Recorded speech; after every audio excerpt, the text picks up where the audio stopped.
Hi, hello mga kapatid. Sa inyong kapayapaan ng Panginoon. Gandang hapon po. At ayan po, pupunta naman sa bukid ang aking mga pamangkin.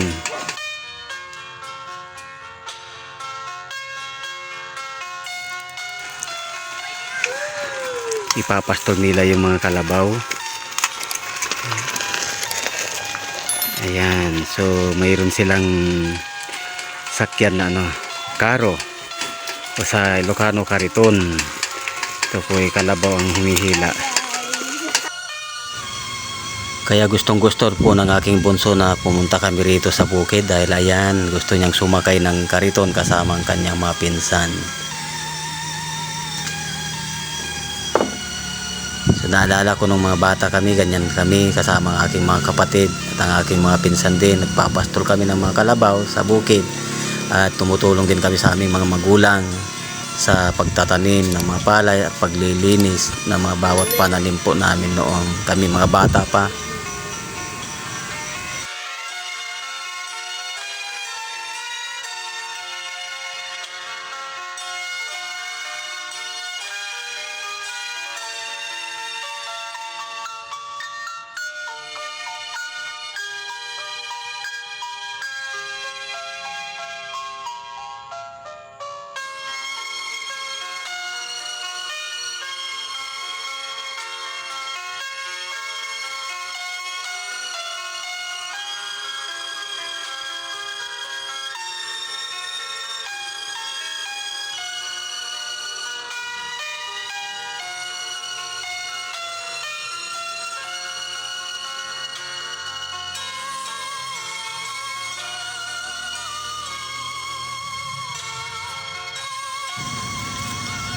Ayan, napakasayang pagmasdan ng mga bata na sila po'y maglalaro ng mga habul-habulan.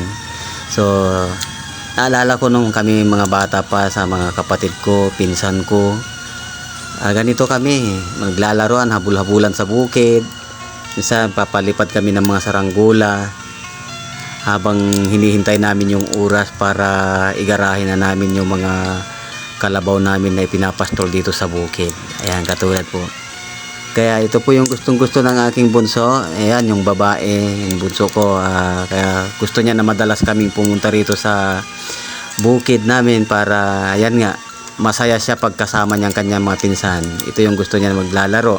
Kasi pag nandun lang kami sa church, wala naman siyang kalaro doon sa church. Ayan, kami lang ng mami niya, kuya niya, ang kasama niya. Kaya, yun, nagkakaroon siya, parang nabuboring siya sa bahay sa church kasi po wala siyang kalaro ng mga bata. Tulad dito sa bukid dahil nandito lahat yung mga pinsan niya na makakasama niya sa paglalaro sa bukid. Ayan ang aking bunso, yung babae. So pati yung kanyang nakakatuwa yung po mga kapatid, yung pamangkin ko yung maliit. Ayan, madadapa yan siya dyan mamaya. Ayan, tignan ninyo, nadapa nga. Ayan na siya. Okay. So yan, nadapa na siya. Lilingunin ni bunso ngayon. Ang kanyang pinsan, nadapa na siya. Ayan. So talagang napakasaya pag nandito ka sa bukid. So yung mga ibang mga pinsan nila ay wala kasi may mga pinuntahan. Ganon. Dito sa bukid ay ganito ang buhay sa bukid.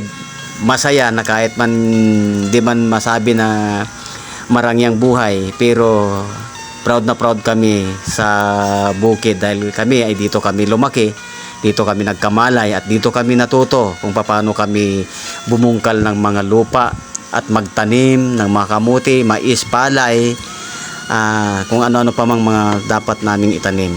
So nakaka-proud talaga pag sa bukid, masaya. Ayan.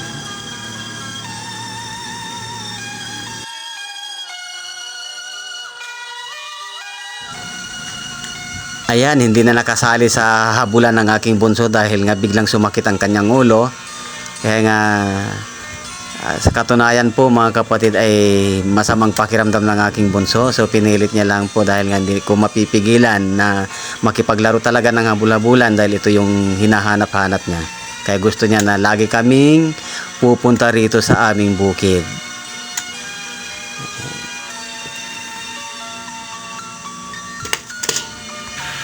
Ayan, pagkatapos ng kanilang habul-habulan sa paglalaro, ito po ay magpapalipad naman sila ng saranggula. So, nakaka-enjoy talaga pagmasdan ng mga bata, pati yung mga batang ito ay tuwang-tuwa sila.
Okay, ayan po mga kapatid, nakakatuwa talagang pagmasda ng mga bata sa kanilang paglalaro dito sa bukid.